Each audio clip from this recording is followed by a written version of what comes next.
Mack Hogan sounds like the actor who plays in a 90s sitcom, And you're familiar with every 90s sitcom. starring Mack Hogan Mm-hmm. as the infant. New for 96. With your hosts, Kevin McCauley and Chris Nguyen.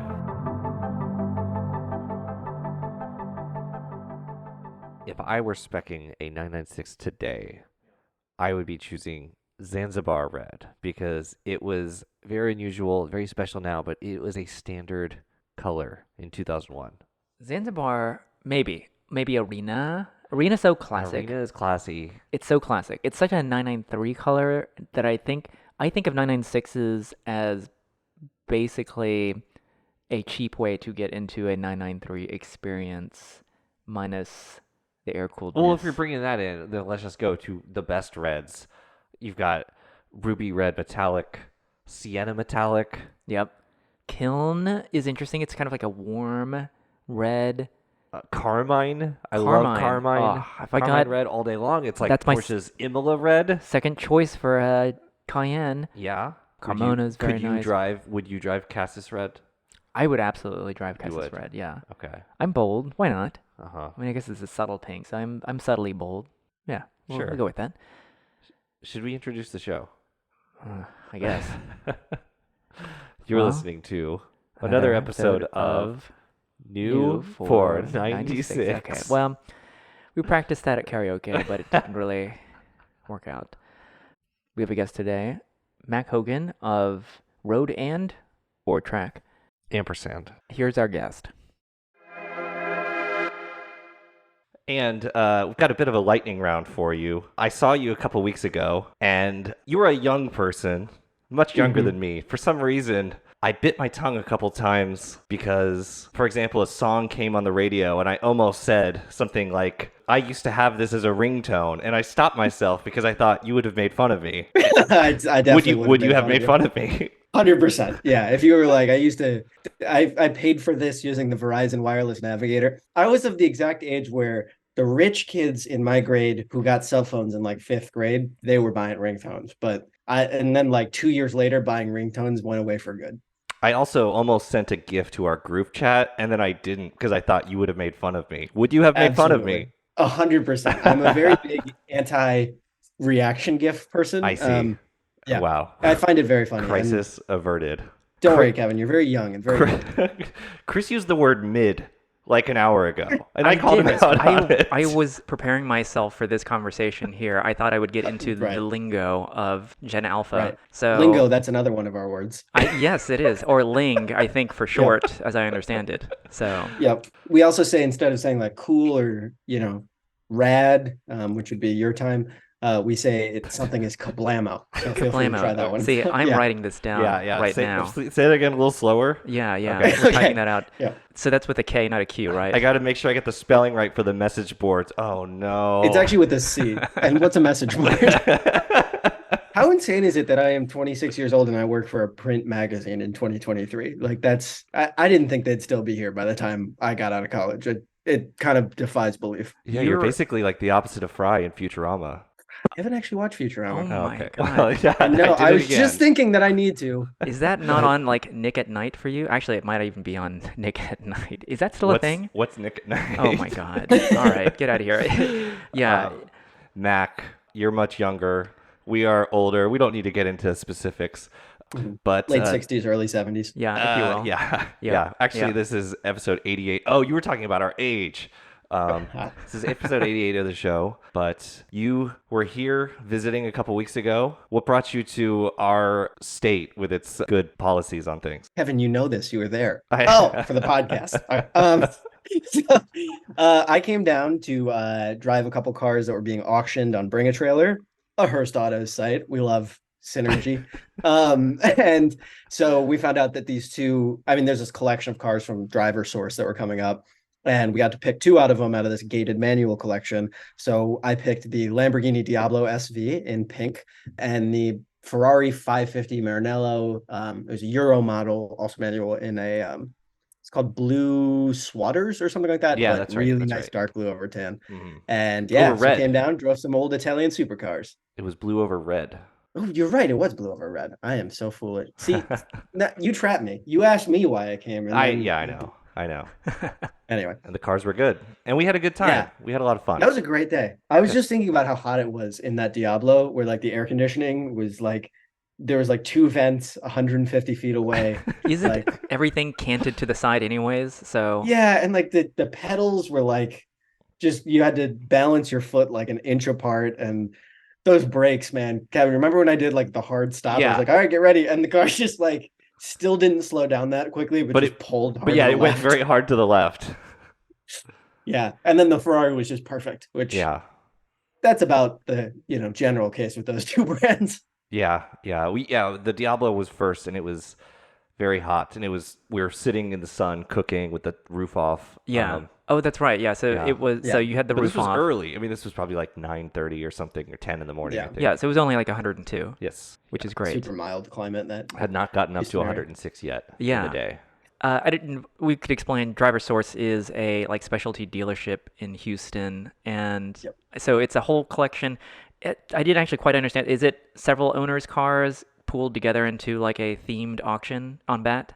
So they have two businesses. They have the like storage side, and then this is how I understand it. Kevin, I know you've worked for them or worked with them before. But yeah, there's a collection side where they store the cars, and then they also have a high-end sales side. So they will acquire these cars and then batch them together and put them on Bring a Trailer. So part of how it came about is we wanted to start doing more of these retro reviews. And we were looking at, okay, how do we get in contact with sellers that have these cars? And we're like, oh, Bring a Trailer generally has a good pipeline of cool stuff coming through. And they're like, yeah, to test it out, let's start with a client that we've worked with a lot so that they kind of know the deal. And they're like, we bet Driver Source would be into it. And, we sent them an email. And they were like, absolutely, come down anytime. So, it's not often that a company is just like, yeah, come drive the Diablo whenever you want. So a week later, we were there. It was touch and go just because we didn't know if it would be 100% operational. Yes, it beforehand. was getting work done up until the morning we got there, I think, or the night before. Yeah. And then by the time I left, I flew in one night and out the next afternoon, and then you had the photo shoot. And how did that go, Kevin? The Diablo was not mobile for the afternoon, so you drove it. And then that was kind of it. It But was sort yeah. of a going out of business sale. Yeah, so we had to push it around. It yeah. is. This We was should be like clear. It's just an alternator. I'm Yeah, sure it's it's fine. fixed now Yeah. that it's for sale. Yeah, that is for Um, sale. one yeah. engine out service later. It's operational again. So What's an alternator on a Diablo yeah, VT? What, eh, $20? something like that. That can't be too different from like an 20 old lira, F-150. $15,000, Yeah. however that conversion works. Sure. So this car, it was a low mile car, right? It was like in the 4 digits or something like that. I think It they're was all low mile. 38,000 miles. Okay. And the odometer was, I wouldn't say the most functioning odometer I've ever seen. Yes, well. As soon as I pointed out, the dealer was like, It oh was, yeah, that must have just broken. But I was like, who knows? The dealer was like, "Hey, that's TMU." It wasn't broken. It was just metric, which is broken to us. Correct. Yeah, it kept giving me the like instead of saying like 50,000 miles, it said like 20 milliliters. I don't know. Okay, so which one would you prefer, if there is even a preference between the two? So, I mean, that's the interesting thing about driving these two back to back is there's sort of we initially talked about doing it as a comparison. We didn't end up doing it. And then once I went and drove both the cars, I was like, this would actually have worked as a really interesting comparison because they're at this weird in between stage with where this like supercar in the car market was in general. So like the 550 was the last of the front engine, or sorry, was the return of the front engine V12 GT car as like the flagship volume Ferrari. So it was a return to an old style, but it's also very clearly a much more modern looking car than its predecessor. And while it's the last flagship Ferrari to be offered only with a manual transmission, it is also the first one that comes standard with a stability control. They called it anti-skid regulation. And so it's like right on that era where it's like just modern enough that it works as a daily and is very friendly and easy to drive, but like still extremely, extremely communicative. Whereas the Diablo is just like, it is a supercar from the era before we knew how to make them also cars. Like its whole thing is like being insane, and that's what it does. It doesn't have the most amazing steering or the most clear gearbox. Like the 550 is like super precise, like GT3, ND Miata, Civic Type R precise.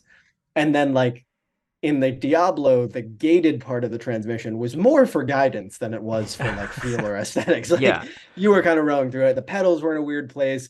The air conditioning doesn't work. Like it had some gremlins, the odometer, like it was built in the 90s by Lamborghini. It's not Yeah. a modern vehicle. Does that And so it's okay. cooler, but it's just there's a reason that type of car doesn't exist anymore. And it's because like that is an awesome fifth car. But like I could imagine driving the Ferrari cross country, back and forth in traffic, doesn't matter. Like it's such a just normal feeling, but really, really comfy and lovely car. So yeah, I can't stop thinking about that 550.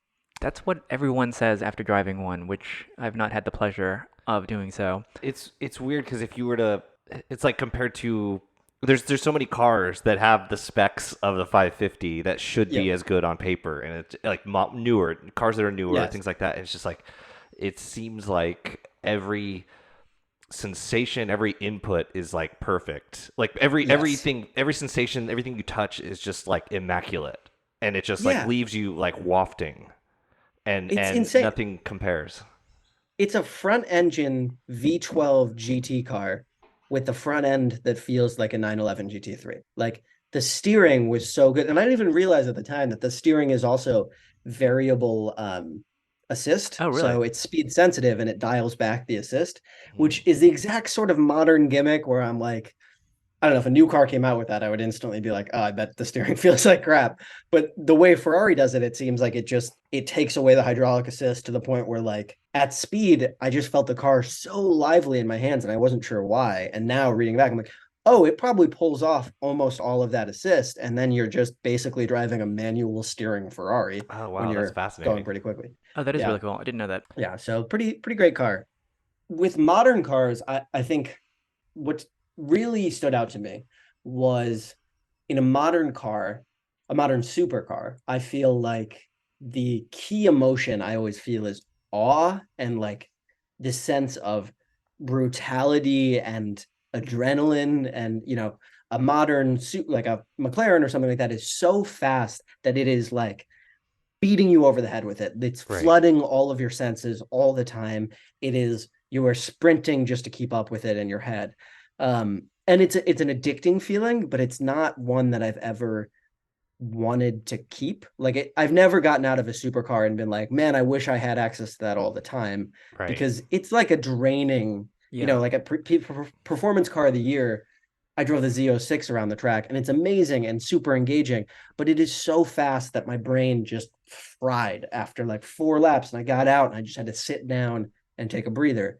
And that's certainly an interesting and a good experience in certain dosages for certain people, but it's not one that I like want day to day. But in the Ferrari, I just felt like it wasn't like that at all. It wasn't like shouty or aggressive or beating you over the head with its own speed.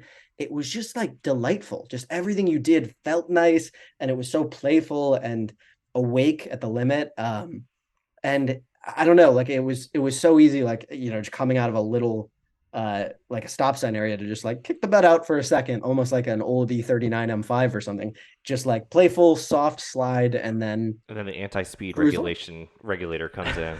But okay. The other thing about the modern cars is like the better something like that is on the track, the Yep. more like bad, like the more just nothing it is at 2/10 or just driving around town. 100%. Like you Yeah. don't feel anything. Like it is only made Yeah. so that you feel something at the extremes and then you feel nothing Right. the rest of the time. And the 550, it's like every turn of the wheel felt special, and it was Right. soft enough. Like it had this like Miata like roll to it where Yep. it's not too much, but it's just enough that you feel what the body's doing. You feel like exactly what the suspension, like when it's loaded up, like Yep. you know so much about the car's like position and like in the corner and how Hmm. much like grip is left just based on what the body is telling you. And it's not Right. soft. It's not like rolling all over the place, but it's just enough that it just is just this extra communicative element. And that's kind Yeah, of a shame with modern cars, just in general, that it lacks that sensation, that kind of buzz that you get other than driving it at Well, limit, I guess. Chris, you drove that like 991 GT3, and that's a very good Yeah, car, and that's better than most like mhm. really fast front engine cars because at least the front suspension is only it doesn't have to carry the engine, so but it's Yep. still so stiff like that it you just is. are like it reacts. That's all I can Yep. feel is it's just very reactive to Yeah, very literally much so. everything, and Yeah. that's Yep. kind of it. And it provides you with more Right. sensation than pushing you back in your seat. Like it's Yep. just there's just more to the driving experience than that. And the 992 is even stiffer, right? Like Yeah. as we get, because the cars are getting heavier, and to handle that, you just need that. Yeah. And that's what I think, we talked about, Kevin, that feeling of body roll as a form of communication. And I think there's a lot of people who are like, oh, this car is so flat in corners, as if that's the highest praise that you can have. Right. But it's the same thing I feel like BMW is chasing, of like the modern M3s and M5s are so unbelievably fast and so precise. And people, I think, mistakenly think that the old ones, when people talk about how great they are to drive, that they're quote unquote sharper. But they're actually not. They're duller in some sense, but they're much more talkative. So they're soft and wafty, and like an E39 M5 it is a pretty comfortable car over a rough road. Um, and when you flick it around, it does move under you. You can feel its weight, but it's talking. It's not hiding that thing. And when you get to that point where it's so stiff, you no longer have the communication, and it's all just like beating you over the head. So, the 992 GT3, I haven't driven the 991, but the Ferrari is almost as precise as that, but it doesn't beat you up. It doesn't ask much of you in return. So if you actually have to drive to a road in order to use your car, to me, it's pretty obvious which one you want. Like the GT3 is obviously going to be better on the track, but like in the real world for the type of driving I do, it's like, yeah, I want something that's nice and comfy to get me there, and Hmm. then absolutely amazing there. And I think that the Ferrari is pretty unchallenged on that. Do you think too part of it is that what like the modern car encourages you to drive basically as fast as you can possibly drive the car, and so it's the added stress of keeping it quick versus an older car where the sensations are satisfactory enough at lower speeds, and so you're getting that sensation back, and so you don't feel like you're trying to push the car to its limits 10 tenths. Yeah.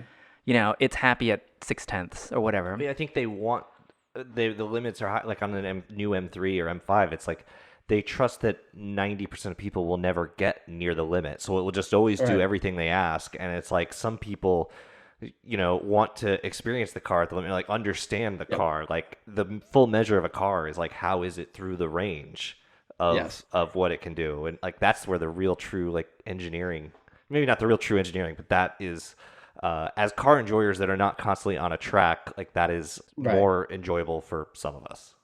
Yeah, and I think it's something that it's very hard to market, and like I think the average person does not like a feeling of the car not being under their full control, right? And to some extent being right at the limit, it's not that it's out of your control, but the way you interact with the controls changes dramatically quickly, right? Like Hmm. what you need to do with the pedal, the steering wheel, everything changes as soon as you get to that edge of grip.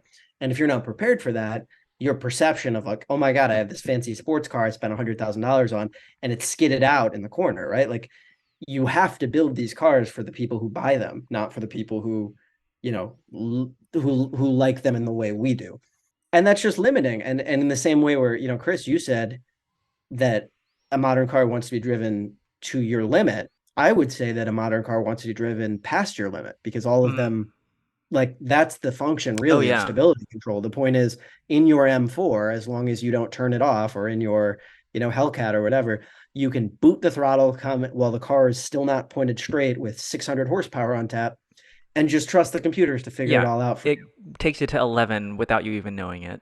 Yes. And Yeah. what's interesting about the anti-skid regulation in the Ferrari is like it actually would allow you to kick the tail out a little bit with Yeah. the AS. And I was like, that's insane. This is a first generation system.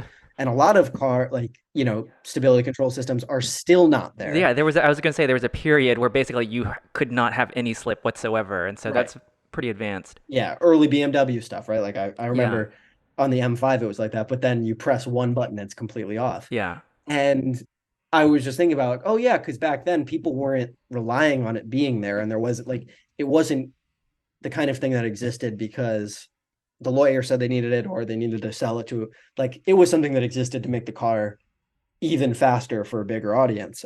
And it was just interesting to me. Like, obviously, it still pulled power more than I wanted it to, but it's interesting when something goes from this cutting edge motorsports inspired thing to improve speed to now it's like, well, now it's a safety feature. And when it becomes a safety feature, you have to be able to rely on it. And once you have to rely on it, then it has to get much stricter. And I think that's a cool thing that car companies are doing, are putting more variable, like, intervention there. But on most modern cars, they're so fast that, like, if a car is 500 horsepower, you shouldn't be disengaging these things on the road unless you really, really know what you're doing. And even then, Oh yeah, I mean, on a like 700 horsepower car, there's don't. so many cars now that are undrivable unless the systems are on, Mhm. basically. Yeah. And I think there will be.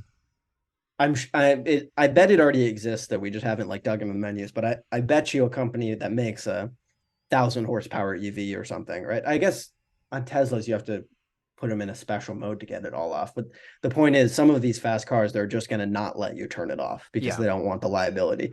Yeah, there's already so Because much liability with a car that can go 0 to 60 in 2.5 seconds, like in yeah, the hands of a normie. And so, yeah, yep, I can only imagine. Okay, without the computers, it'll be like on some of these cars, it'll be like the opposite of the Diablo under the brakes. Like one wheel's yes, gonna like it's like the system is not made to work without the computer, so it's like one wheel's yep. just going I 30% faster than the other one. actually love hearing all of the flaws of the Lamborghini. I could only imagine that. I mean, that was charming, right? It was It's so ultimately very charming charming. Yeah. Like, and because it's that's, also like a supercar built for what a supercar is, right? Like yeah. Lamborghini, part of the reason they're so successful is like, I think Ferrari builds supercars specifically to be used on a track and on these super amazing Italian roads and all this. And I really think, especially as we've gone further, but even back, like Lamborghini's target audience is Miami. Mm. It's not even a place that's within hours of curvy roads. The point is, looks awesome, is ridiculous, so loud. That Diablo was so, I mean, it had an aftermarket exhaust, but It was it was very so loud. ridiculously loud. And it was a quieter exhaust than the car had when the previous dealership had gotten it. They had it straight piped because it was a Lamborghini dealer in Florida and this car's pink. So of course it was straight Of piped, right? course. Like, Yeah. and so yeah, there's something really charming about a car that's like, I don't know, in some way honest about like, Yeah. there's a point where like, Lamborghini there was all these like Huracan STOs that were stuck on dealer lots for a little bit. And I was like, that makes sense because like I feel like the guy who buys a Huracan is just like not is just not a GT3 buyer. He doesn't want that, Yeah. like, Yeah. you don't want to get like a special racing package. You just want yours in like Yeah. purple on like slammed, like Lamborghini should offer like factory lowering as an option, not for aero, just for like Just for the ruin the look. ride, doesn't Yeah, why matter. not? Yeah. I mean, because if it wasn't ridiculous, then there are other cars that drive better if that's what you were looking Yeah. for. So, I hate Yeah. to stop us, but we have to move on to my favorite topic, which is Toyota Land Cruiser. Oh, I love your talking favorite about car. these. It's oh my my favorite God. car. We've gotten several requests, by the way, or questions from listeners about when there will be a Land Cruiser episode. And here it is. Here it is. And Ooh. so, Mac, you were at the launch of the new one, right? The Oh, J250. and the launch was held in the Land Cruiser Museum. In So Utah. Whoa, I in have Utah. seen all of the Land Cruisers. Wow. Yes. Wow. So not to brag, but I've seen multiple Toyota trucks. What can you tell us about the event and maybe just summarize the Land Cruiser? I mean, everyone that's listening to this Yeah. knows, and your takeaways about it. Yeah. So the event was, they brought us in and they allowed us to do some, like, before the launch, there was like a content capture thing so you could make videos or whatever. We don't really do that. So I shot a TikTok for our social media guy and sent it to him, but got to do some interviews and talk to a couple people there. But the event was held at the Land Cruiser Heritage Museum outside of Salt Lake City. And it's a really interesting place because it is not, as I assumed, a Toyota funded venture. No, Um, is this at Miller Motorsports Park or near it or no? I think it's I don't affiliated. know. Oh, that would make sense because the guy who funds it is named Greg Miller. Okay, yeah, yeah. Yes. So he's just a private citizen who likes Land Cruisers a lot and decided they were doing this Expedition 7 thing where their goal was to drive a Land Cruiser on all 7 continents. And when they were in Japan for the Asia section, they were going to all these like the factory stuff, the Toyota City, all this. And they were shocked to find that like going to all these museums, there was no museum dedicated specifically to Land Cruisers. And when you have family money and really like Land Cruisers and spend your money organizing expeditions to both Antarctica and Greenland in the Land Cruiser, which is so cool to me.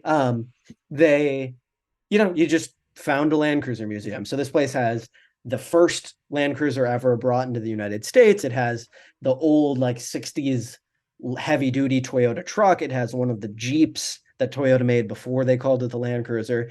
And it has like an Arctic Trucks Hilux, which, an honorary Land Cruiser.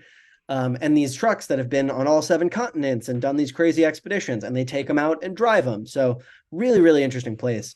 And yeah, so they showed off the Land Cruiser, and as expected, it's primarily a Land Cruiser Prado, not the big boy, which many purists slash perverts like Chris are not happy about. I have thoughts. But yeah, 4-cylinder hybrid, which is quite a big departure. Same hybrid system from like other Toyota products like the RX, etc., right? I don't believe so. Maybe. I guess I should know before I say, but my understanding is it's the same one that's in the Tacoma. Okay. But I think the truck system is built differently than the other one. But you know what? I don't know for sure. We shouldn't speculate on that. But my understanding, at least for the Tacoma thing, was that they did some changes truck related, but I'd have to go in deeper. They didn't have I anyone think from the tow engineering there. ratings, yeah, are different because this has like a 6,000-pound tow rating, something like Yes. that. Yeah, Yeah. which is on And the lower side. Right. And the LX, sorry, not the LX, the GX with, that this shares most of the stuff with, except for the engine, has an 8,000-pound towing capacity. So we know it's a limitation on the engine side. But also, like, I don't know. I don't see Land Cruisers as primarily tow vehicles. Yeah. Okay, wait. Are we gonna get into the breakdown? I'm sorry, I interrupted. You were continuing on about the event. So what do you think No, of I it, was Mac? mostly done. We'll get Okay. into what Chris thinks of it, and then we'll get into why he's wrong. But what do you think, This is where the Mac? audio goes quiet while Yeah. people talk. You can talk over me with your opinions. Go The on. main point I want to make, I would rather make in contrast to Chris once he's made his point. Oh, okay. So Okay. let well, me just say, Yes. the hard part is I don't know if the Land Cruiser, given that this is the first hybrid application of like the Tacoma is the first truck that they're putting out with a, hybrid 4-cylinder. And that truck isn't out yet. And there certainly aren't any high mileage ones. The Tundra hybrid hasn't been around long enough to get a ton of long-term data. So to me, the big question is like, is this motor going to hold up well? My experience in riding in cabs tells me that Toyota hybrids hold up pretty well. Every cab at the San Diego airport is Yeah, and they've been doing um, it for 20 yeah, years now at this point right. as well. But I think there is a lot of reasons it took a while to come up with a truck system, because I think, you're just asking more of that low end torque. But so let's leave that as a question mark, because I can't speak to that. I think Toyota wouldn't put it in a Land Cruiser if it was going to be a disaster, but I also, they're a company, they make mistakes. But so that point aside, I think I really like it because ultimately the Land Cruiser originally was much more of a utilitarian vehicle. And then with the 80 series, they brought it very upmarket. And at the time, enthusiasts were all up in a tizzy about, oh my God, they're ruining it. It's all big leather seats, all this. And then the 200 series and then the 300 series follow that mold, right? Or sorry, 100, 200, and 300.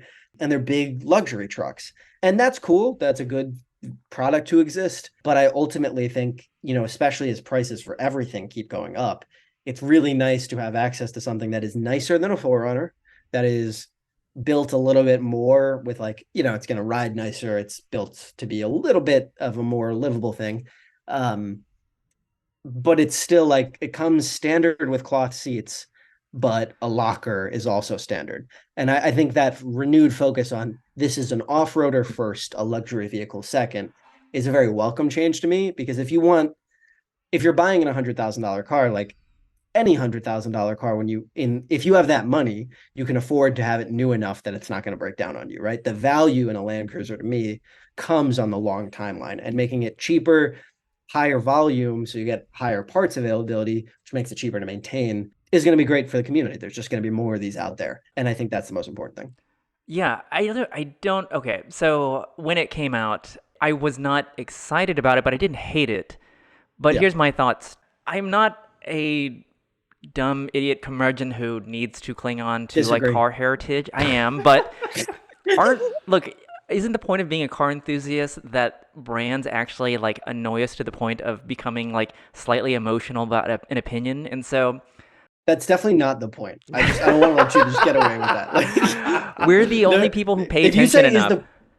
if you say is the point of car enthusiasm that blankety blank blank the brand The out. car, like, but it is though, right? A little bit because like when they do something good, we feel good about it, and the normal person is like, okay, that's cool, whatever. And when they do something that we don't like, we have opinions about it, and we get online, and we have But that's not the thoughts point. That's expressed. like the worst part. Sorry, it's not the point, but it is like Okay. a result. Anyways, so that said, I don't mind that it exists. I do, yes, take umbrage with the fact that they call it the Land Cruiser instead of like, say, for instance, taking Land Cruiser, making it a brand like it is currently, and calling it the Land Cruiser Prado or something else for the American market. That's whatever, I guess. I will say I do think it's a little bit strange, and it hasn't come out yet. It won't come out until spring, so we don't really know what it's going to be like at the end of the day. But the off-road focus part of it, I think it's a $50,000 car, which is expensive or just near average now, I guess, for brand new cars. And I was going to come into this conversation kind of defending myself a little bit, but then I thought about my thoughts on the Defender, which also starts at about $50,000. So $50,000 to $55,000, something like that. And it's kind of the same packaging exercise, honestly. A base model comes with a four-cylinder turbo with cloth seats, and I was kind of willing to accept that as fine, although until I drove it, the four-cylinder is kind of a dog in the 110, especially. Well, if this one's a dog, then it will fit with the Land Cruiser lineage. It's a dog in the Land Cruiser. I will be editing Boo. Kevin's comments out completely. I have to bend my brain around this a little bit and ignore the fact that this is not meant to be like a direct J200, like a 200 series replacement. And Yeah. because I loved the idea of that. I hated it when it came out. Just like you said, like with every single modern iteration of the Land Cruiser, people took issue with it becoming more and more of a road car, basically, or Yeah. road focused, luxury focused, whatever. This one is fine. It's fine. Like, it's not for me. I don't think that I'll be.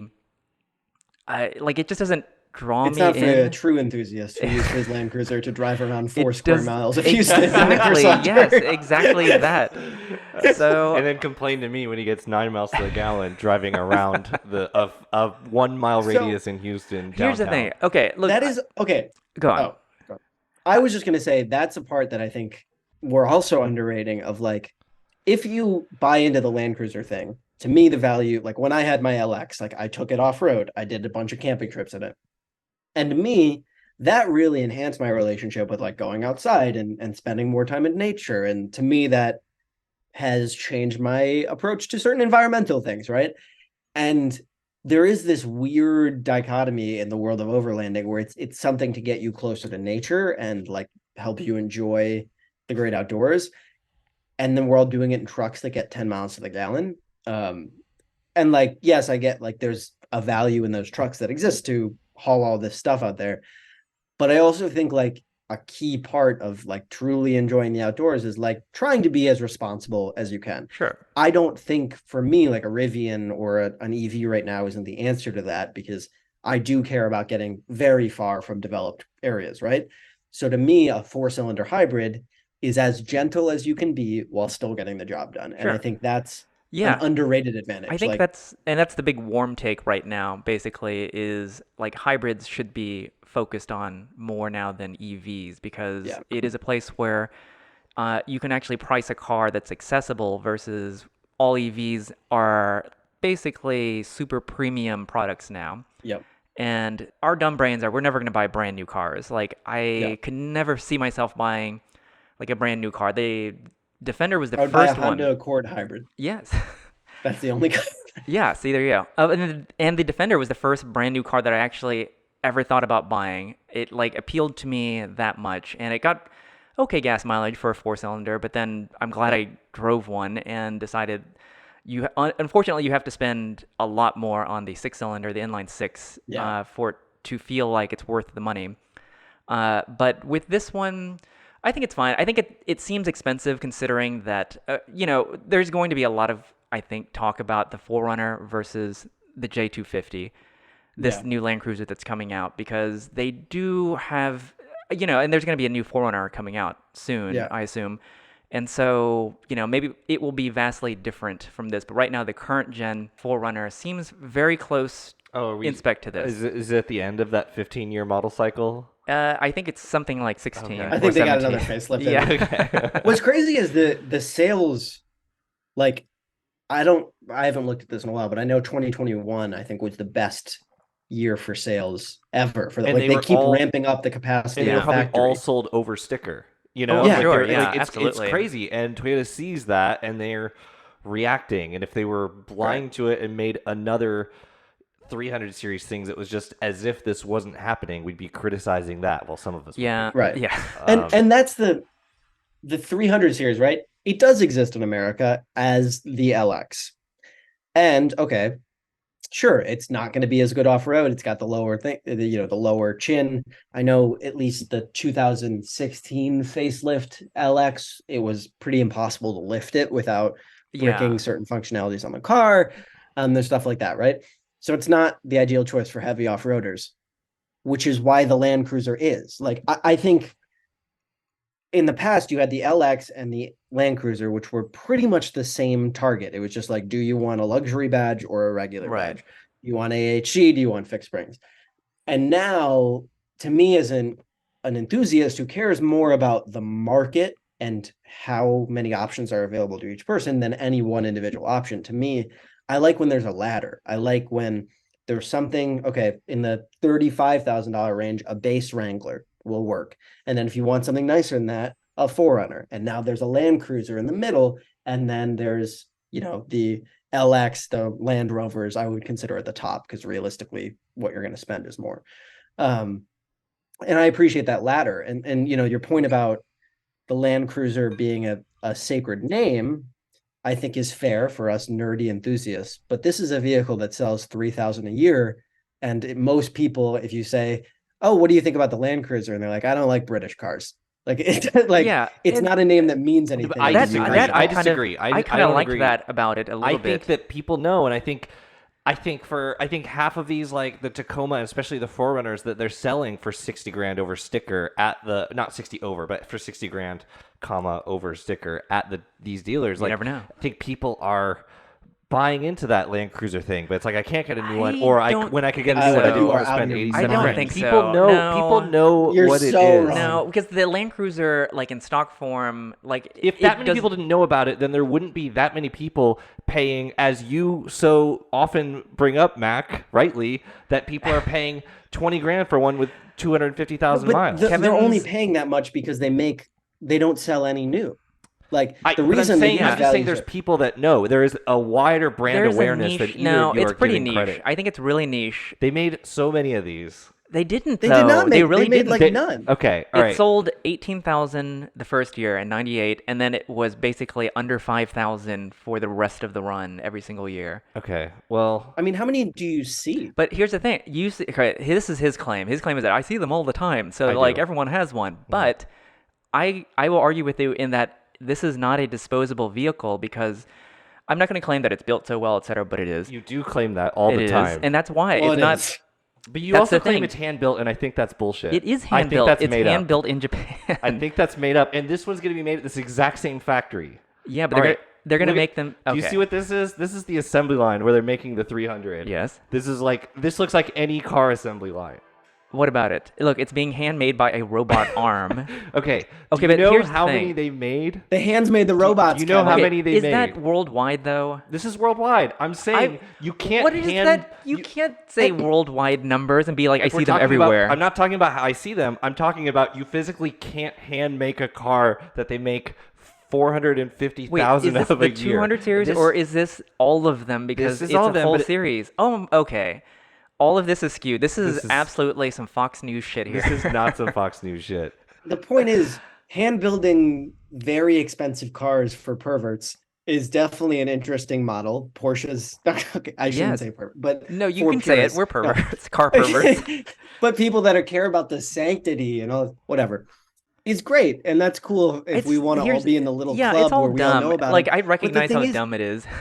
the reason you can't get one used is because they don't make any. And the other thing is, Land Cruisers are very reliable, but if you actually want to use your vehicle and you want to do like overlanding and you have any amount of budget, you can't, you don't have an unlimited budget, I should say. You can't use a Land Cruiser because number one, for 40 grand, you will find one with 90,000 miles. For 30 grand, you will find one with 140,000 miles. Whoa, what does that have? A salvage title? Yeah, right. Like, so the values are so insane that, yeah, like it's a reliable car. Is it more reliable as an overlander than a Ranger with 30,000 miles? No. Neither one's going to Yeah. let you down. And the difference is in a Land Cruiser, anything you break is a 4-digit problem.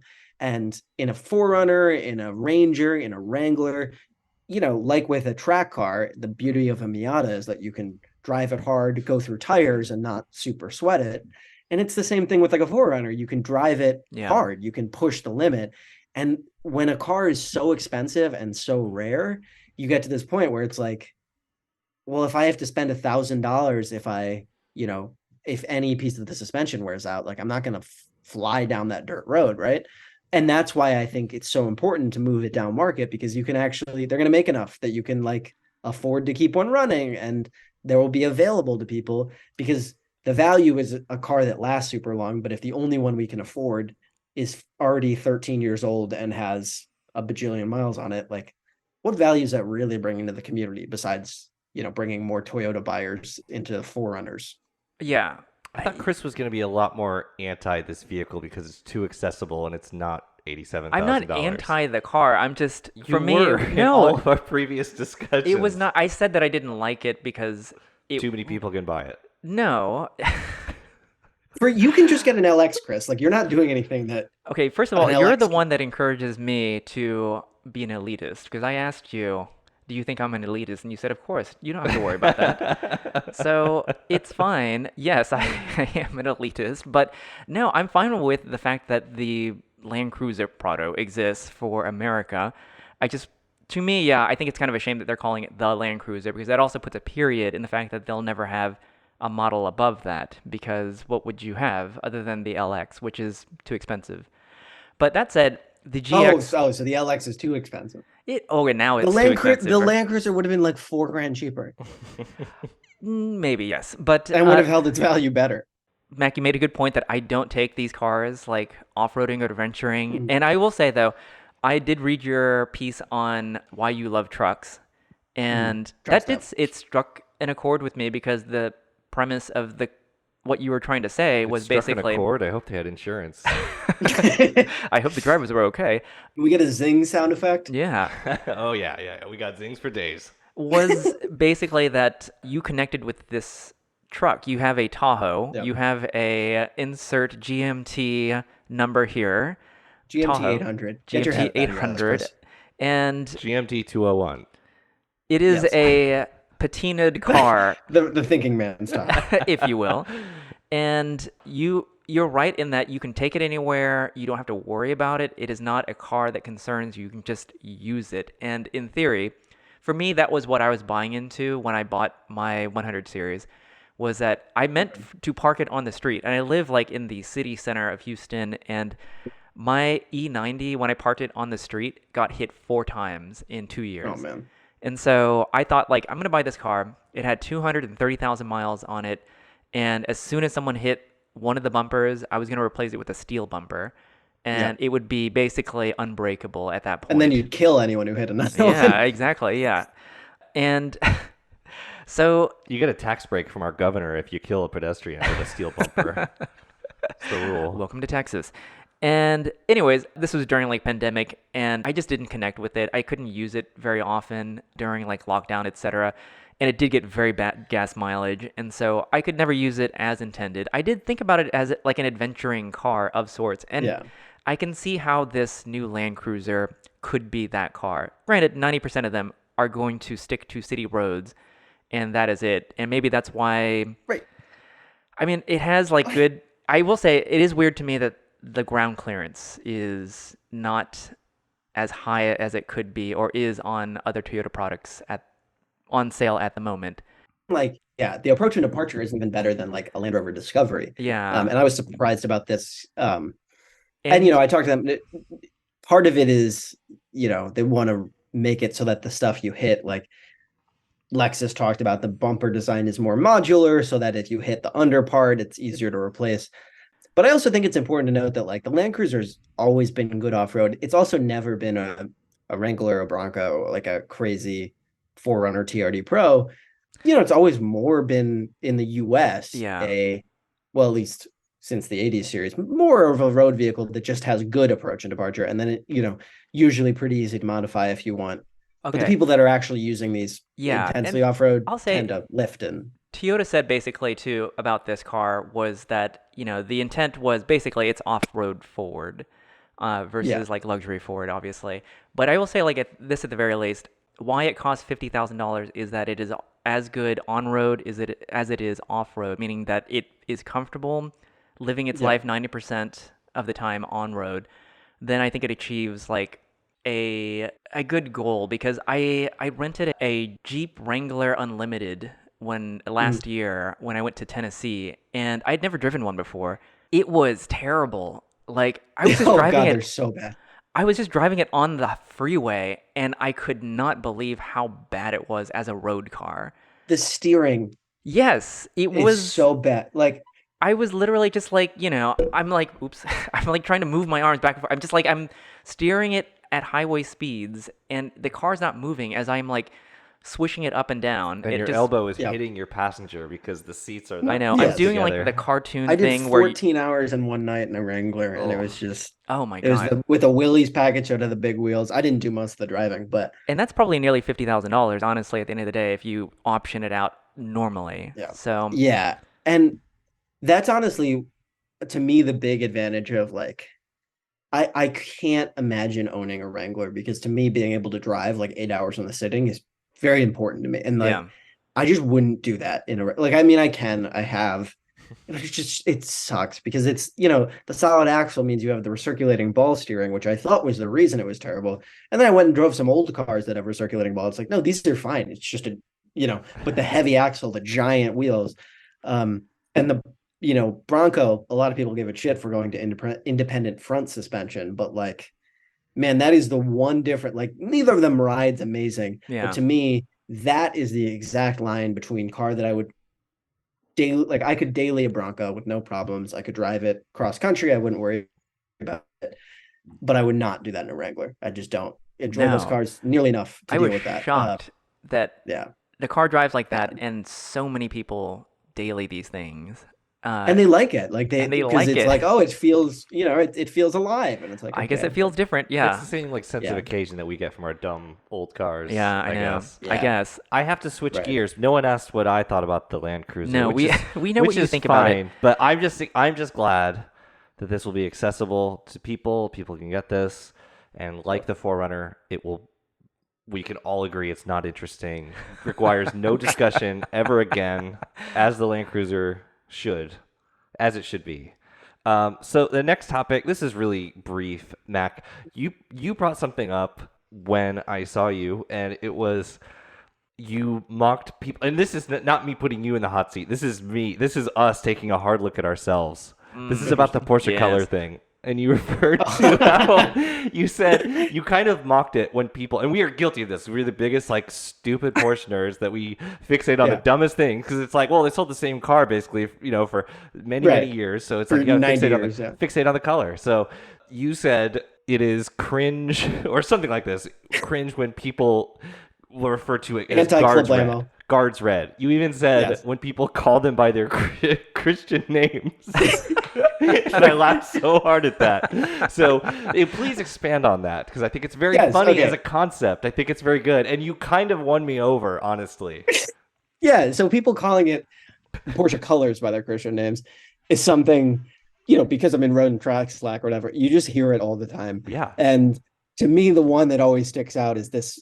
We always talk about guards red. And I remember having a conversation with a friend of the pod, Chris Perkins, about, oh my God, guards red. He was like, guards red is such a good color. I'm like, dude, that is just fucking red, man. My Tahoe is guards red. Like, it is the least descriptive red in the world. Like, I get it if we're talking about like, I don't know, cool, I don't know, like a Portimao blue. No, it's a bad example. Like a Laguna Seca blue or whatever. Like that's like an interesting, weird shade that you don't see often.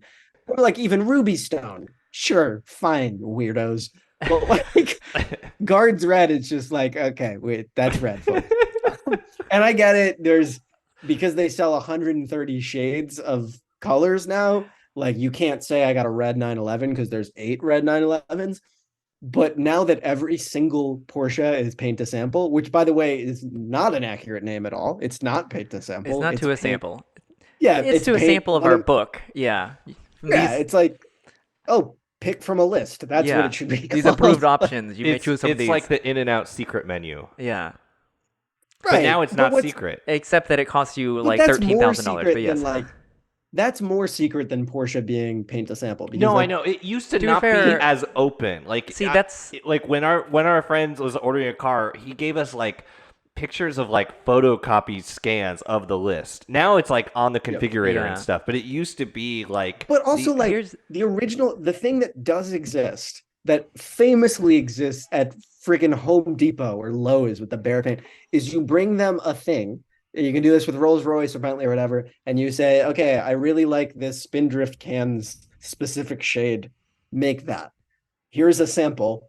Paint my car to match this. That is what the term paint to sample you see though. You means. see, so That's paint to paint to sample, sample plus. paint to sample is just the gold door. There's a platinum door that you can enter, in which if you have $20,000 instead of $13,000, and Porsche executives find you attractive, they will approve a custom color that is truly paint to Right. sample, pending their Right. approval. So why don't we just call the like other colors Porsche premium colors? because or there's whatever, 'cause that's also what they are. They also have one. They also have that. That's just the bronze door.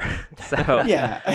I just think it's insane to use the In-N-Out analogy, right? It's like you go to In-N-Out, there's the menu on the board, and then they hand you a list of 10 other options that says secret menu, must ask by name, we won't give this to you, and they hand that to you. And then on top of that, there actually is a secret menu that that's not listed anywhere, and you have to ask for that. And everyone refers to the secret menu as the one they hand you. And it's like, no, that's not the secret menu. The secret menu is the one you don't know about. right. Painting to sample. Anyway, And then to get the color on the secret menu that they don't hand you, you have to buy the franchise. yes, correct. So here's the thing. So internally, that is to Yes. say between like dumb idiots, we will still refer to things by their paint to sample name. However, to normies, that's just red.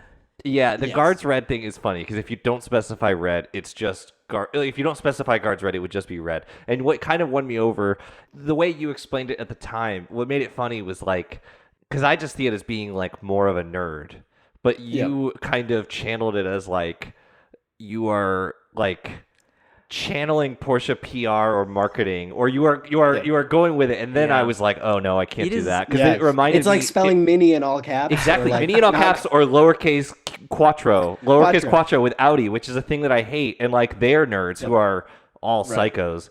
Like, imagine if they you were like talking to they try someone- to enforce that. Yeah. Imagine if you told someone you had an all-wheel drive Acura, and they were like, "You mean super handling all-wheel drive?" I do that Okay. actually. Here's the thing. Can you You're from imagine if Ohio. you You bought- should do that. It's your right. True. You Imagine someone bought an Integra Type S, Take a minute. All right. Imagine. Okay. Dear God. Someone bought it, and then they For were the like, price "Yeah, I of got a mine in new Land Tiger Eye Cruiser. Pearl." Actually, yes. And they're like, "I got mine in Tiger Eye Pearl." How mad would you be? Like, that's the most I'd be insane. Like, you really, can't. honestly, you're changing my mind as Yeah, if you we. just said like, "Oh, speak. you know that like cool yellow that I do? I got it in the cool yellow." This is a solution to a problem only Porsche people have, which is like, it's okay to specify a color. The thing is, these colors should not come up enough for you to have all all of their names memorized and only refer to them by their full name, because it's like normally it's like, oh, what color you got? Like, I got mine in blue. We don't need to be that specific, but it's like, oh no, I got mine in, Lama blue, whatever the hell, metallic with the stitching in guards red. And I got red seats. It's fine. When we talk about this now, when we talk about car colors, what we're going to do is we're going to draw my shades down, lower the lights, and then whisper it into each other's ears so that no one else is inflicted of the like pedantry of this. He called us perverts several times, and I feel like that term didn't even go far enough. I don't think so either. Actually, this would have been like a good replacement joke for. I don't. Have you seen the Barbie movie yet? I have not. Okay. There is I do have a small part. Oh, do you? Yeah, I Alan? play Ken. Oh, okay. Well, I thought so. Yeah, I thought you looked familiar. There is one point, there's a Porsche joke in there where Simu Liu is like mansplaining something to a Barbie, and he says that the 356 really is the. Like the influence that the 356 had on the automotive world, like is beyond whatever. And And, then I think they could have replaced that joke with, "Oh, that's not just red. That's actually guards red." So, Yeah. yeah. yeah. 100%. So Imagine Barbie's like, my convertible is not pink. It is. It is is. it frozen berry metallic? So It's Ruby Stone. Oh my god. dear God. Also, by the way, I Land Cruiser actually people don't have to worry about this. By the way, they don't make them in colors. okay. Here's the thing. I actually know the proper PTS color for your Tahoe because a friend of mine. I want to know. A friend of mine in high school, his dad bought one. It was like a 99, which would be the same GMT Yeah. 69 as yours. And Yep. it was fire truck red. Although yours nowadays. You're kidding. Yeah. Fire truck red. Oh my God. That was the only way. I was worried because I thought the name would be It's lame. I forgot it's GM. They would just it's be extremely like, America American. Red. Yeah. 2001 Tahoe color. This is going to be. I Laura, just call that truck Big Red. And Well, But truly, oh, fire man, trucks are fire very truck big. red. So well, the big color they of also that made an time was ultra pewter, gray. which you would think would be silverish, but it's the beige, it's the beige. and that's Pewter, I like barely know her. pewter. Wait, no, Chris. Is it not? Did my Okay, high they school did make friend? a red fire. Okay, maybe it was red metallic. fire, and he had a truck. I'm looking at a automotive touch-up paint for a 2001 Tahoe. Okay, maybe it And was a the one 99 I'm only seeing- color. The one I'm seeing is Victory Red, which unfortunately Also- is exactly what I was worried about, that I would look up the color name and it would be lame and or nationalistic. Yeah, that's referring to Desert Storm, Max. Show some respect. That's true. Mission accomplished red. Let's go back. I feel like third time's the charm for Iraq.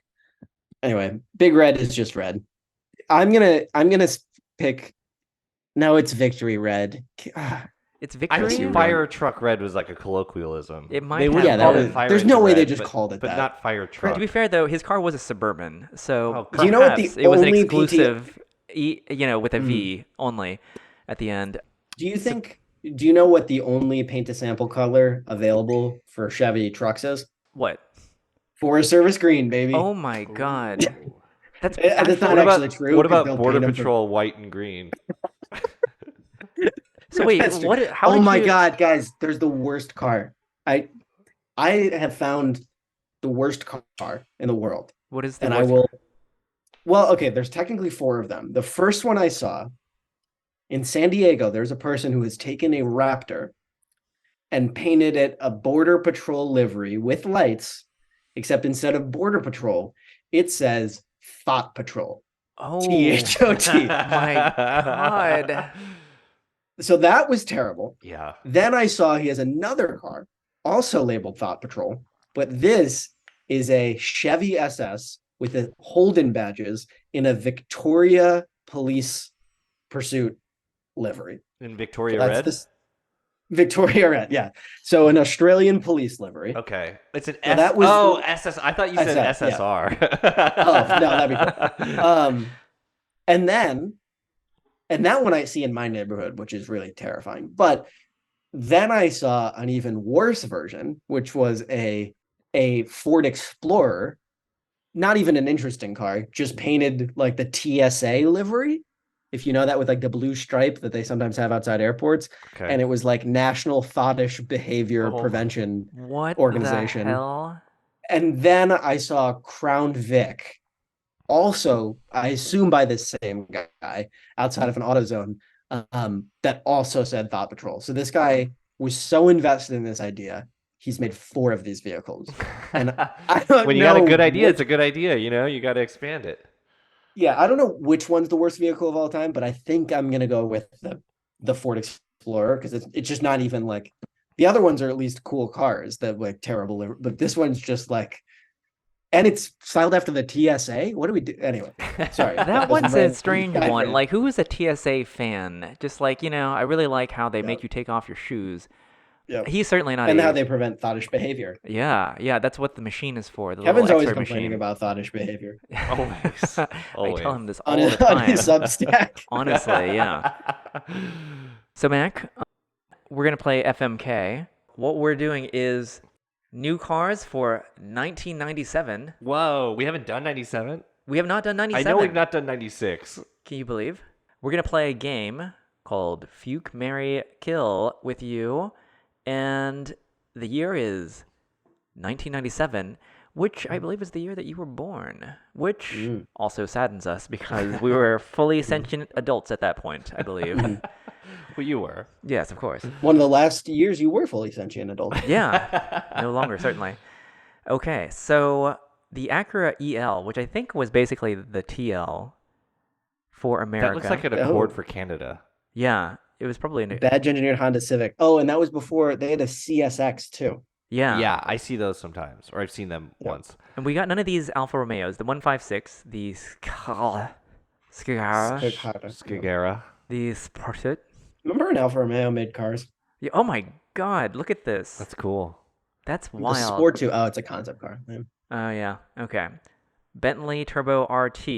So this is the same car they made in like 1985. Oh yeah, clearly but- that's the new for Yeah. 98 model, 97. But honestly, I would still have one. They are like all $10,000 for some reason. E46. E46. C5 What's that? Corvette. What's that? The God, Ci- C5s were $8,000 for a minute there. Dang. Are they and now they're just- not? Are they like No, up? they're like a non-Z06 clean is like $20,000. Oh now. my That's- God. Okay, wow. that's So wild. insane. I had no idea. It may be less. It may be like 17, but it's double or Double more what it than it was. was like That 2 years ago. That used to be the kind of fun, haha. Like, wouldn't that be cool to get Yeah, that for like exactly. $8,000? Yeah. So Which, oh my God. yeah, After driving this Tahoe, like a sports car built by this you would exact have company would be you so would much have the fun. American dream Oh, if you had God. the two of those cars. Mac, when I was thinking about like cars that have like similar specs to the 550 Maranello but are not $200,000, I was like, there are Corvettes that have similar specs, but Yeah. unlike the 550 where it's like everything you touch is immaculate and leaves you feeling good, like the Corvette has red flags everywhere, including in the logo. Like it literally has red flags in the badge.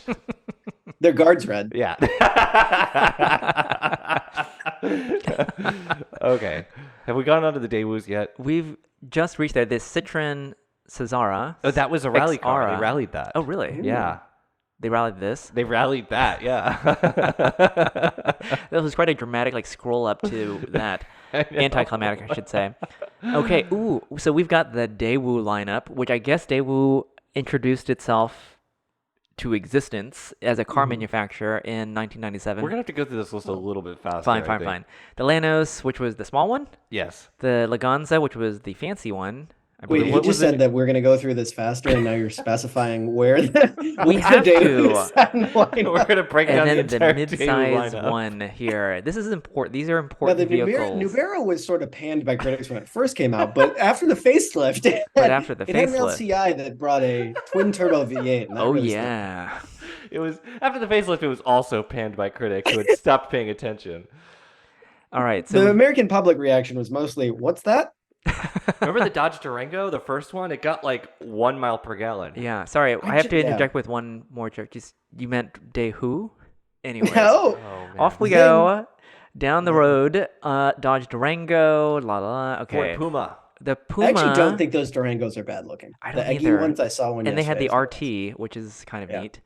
Okay, so the Ford Puma. I love Mm. these. Before it was an Escape. Yeah. Yeah. The Ranger EV, Wow. which is neat. And Okay. I also did not know that existed. Or They maybe made I it did for in 4 Imperium. years? Produced for 4 years. Holy shit. Yeah. Okay, let's get to the Hafe. The Hafe.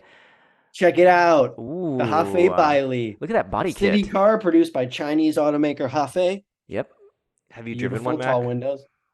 No, I hadn't heard about it until I right have now. Oh. I have bought rechargeable batteries from Hafe on Amazon, which Ooh. were branded 10 different ways also. But okay, the Holden Commodore came out then as well. We did not have an equivalent. Accord 6th I gen. think that's the good one. I think that's the one that we like. 97 is the one. Yeah, 97 to Yeah, 2000. yeah, I you're like right. That gen. That is, I like yeah. that gen. Civic Type R. Okay. The first one. Yeah.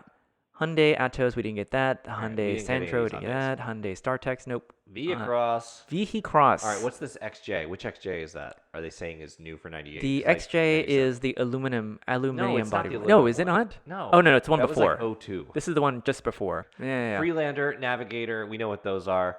Mercedes, we got the, The MX-5, A, the NB. CLK GTR came out then. CLK GLE.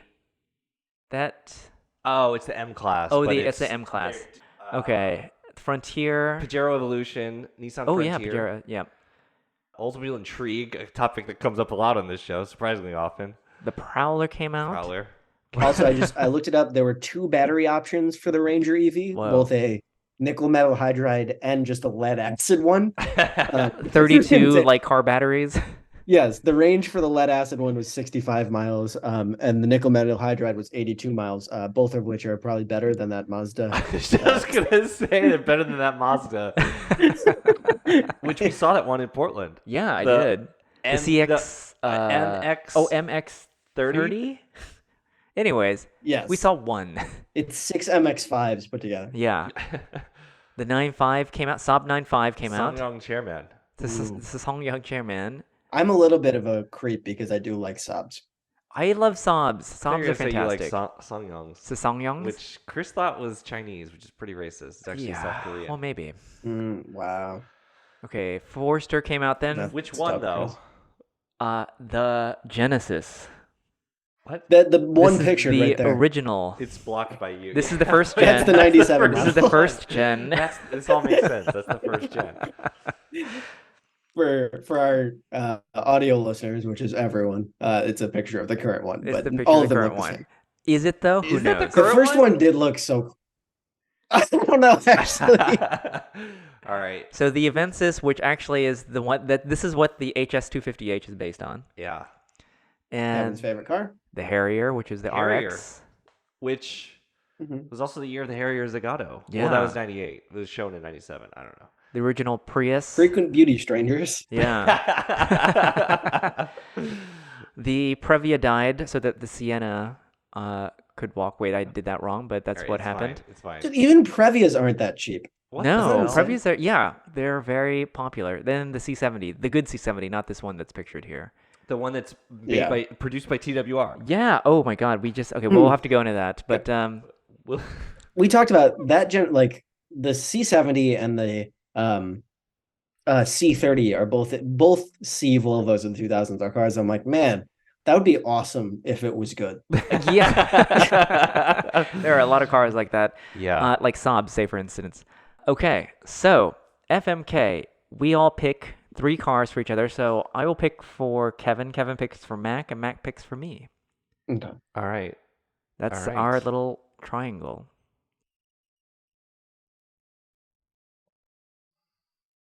Okay. I'm ready. Do I go first? You can go first if you want. Okay. All right, Mac. Now this is FMK. So you're gonna Yep. drive once, live with, send to the crusher. Okay.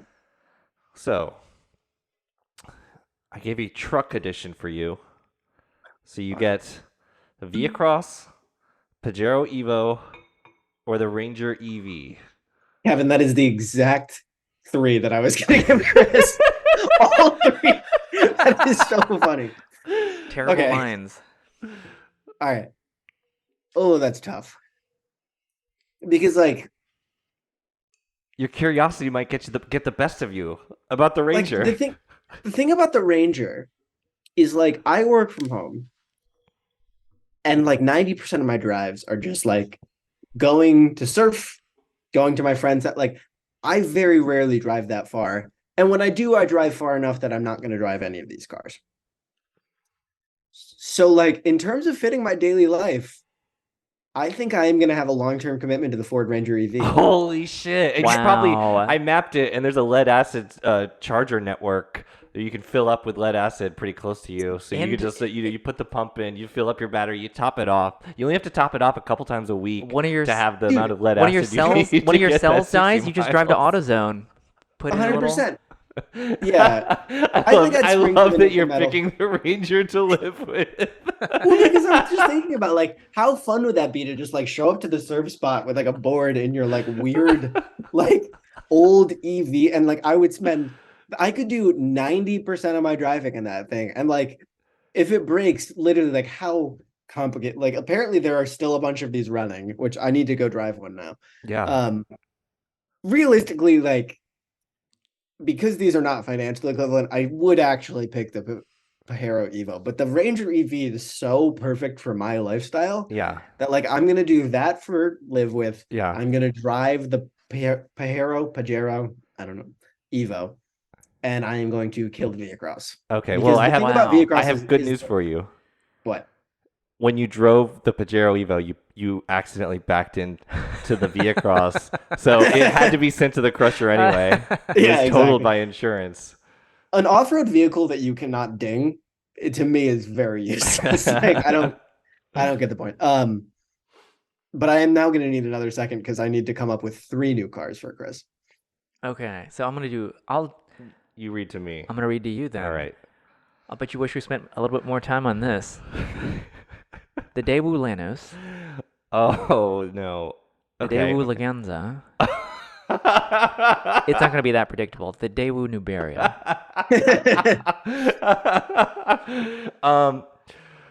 I gotta say, the Nubira, when we saw the picture of the Nubira was You want C class, E class, or S class? Okay, I think the Nubira was the most forgettable one in that I don't remember it at all. Yeah, that's the most forgettable one. I would drive the Lanos once and I would live with the Leganza. Ooh, you've chosen the one with standard Nutria hide leather seating, I'm always talking about that. fixed sunroof. Wait, is the Nubira the S class and I just Yeah. sent it to Oh the no, crusher? no, you sent the E class to the crusher, I believe. Okay. Yeah. Oh, it came as a 5-door hatch too. Look at that. It had a sport brake. No, a fastback, I should say. All right, Okay. Macklin. Give me one more second. I'm almost there. I wanted to be a good listener. Okay. I'm going to do Awkward Sedan Edition, Acura EL, Oldsmobile Intrigue, Ooh. Toyota Avensis. Okay. The Intrigue looks exactly like the Nubira, except if you swapped the grille. Maybe. If I'm I picturing cannot it right. believe you looked close enough at either of those pictures to get that far. The Intrigue It's is a bit intriguing. a bit intriguing. It was in the X-Files in How a did very you not give intriguing. me a Forester? I thought about that, I'm but sure there you were did. not Yeah, 3 I different thought if I Foresters got that came Kevin, I out, would even- so I would have given you- him 3 Foresters of the same year. I would have thought that as well. Yeah. Twins, and told him that they were 3 different generations. And then he had to pick between them. Do you like that? That's the legacy that you leave, by the way. The Subaru Forester, legacy? the Subaru legacy Yeah, I like of that. Forestering. Okay, so It's a great bit. I'm gonna Final workshop that sunset. one. Okay, The fact that he says so- it's great means it's mid. I don't regret using. You that ever word. hit it with the Riz, Chris? You know? I do. I get you, fellow youth. I've already forgotten the when second car. Hang on a second. Oh, go. if you cranking on my mid till it's red, I'll get there. Give me. Okay. I am going to fuke the intrigue because how intriguing could it be? Well, one time's enough to find out. I am going to marry the EL because I think that is like the successor to the Vigor, and maybe that's kind of cool. Hard to say. Successor, strong word. Yes. And The legend returns. The legend returns. Oh my god. And the Avensis.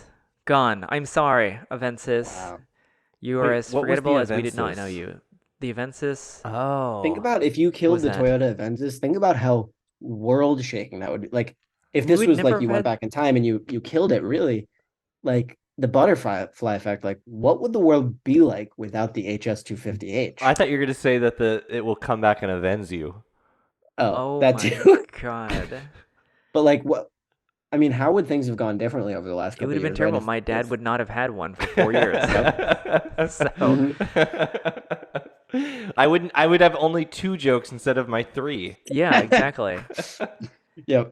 And that's Fuke, Marry, Kill. Yeah, I think I'm that gonna go might look be. up how hard it is to find a Ford Ranger EV for sale. You got to find one at least to review. I like Yeah. this. That might be, considering that like no one has thought about I think one that'd be a good story. in years. That's insane. They sold one on Bring a Trailer for $7,500 in 22. Whoa. Like, sorry, last December actually. It's a step side in blue with a spoiler What? and my God. mismatched panels. Oh my god! I gotta drop this in the chat for you guys. Did it have like the body kit from like Like the Ranger Edge, if you know that. yeah. That's what I was thinking Yeah. of. The Ranger Edging. Mac, I think that might be a podcast, and so Oh, thank beautiful. you for joining us on Absolutely. Thank you for having me. An I hope episode I here. didn't talk too much. No, not at No, all. this is good. And I'm so glad this time Hearst did not warn you not to join the podcast as they did Chris Perkins. Or rather, They said they had to screen had to episodes screen the before they could episode. approve him being on it. and they also And then, said then the next time he was on, he didn't say anything because it didn't They also matter said 'cause that- no one listens. to say car and driver, not road and track in place of the publication name. Yeah, but that's yeah, fine we'll put that in. as well. So we'll just dub that in anyways. Yeah. Yeah. But thank you for joining us. Thank you. Do you have anything you want to promote? Not really. Okay, cool. I mean, Just I guess good vibes. you know, That's what the youth would say, Stop right? generally if there's Stop. if there's a publication you like, and it doesn't have to be road and track, but if there is a place that you think produces good journalism and writing, please subscribe to any program they have. If you Okay. don't pay for good information, you won't get it. And Okay. that's I really don't care if you subscribe to road and track specifically, but I mean, I'm very cool. Yeah. And So you're yeah. saying subscribe to X Premium. correct, Yeah, that's the correct. one. And Yeah, stop- I'm- Okay. Stop reading Definitely- articles in Yep. incognito mode to skip As- over the paywall. once in a while is a treat. Oh, It's that's fine. fine. As that goes. Okay. Well, All right. thanks for listening, everybody. And do contact us if you must on, I guess, what are we on now? Because We're on Instagram. We're on Instagram. We still have the Instagram. account on formerly known as Twitter. We have the email address at new for 96. 96 All is spelled spelled out. out. It's we didn't get the numbers At address one of at Gmail, Outlook, Yeah. AOL. It doesn't really matter. All right. See you the next time. Bye. Bye.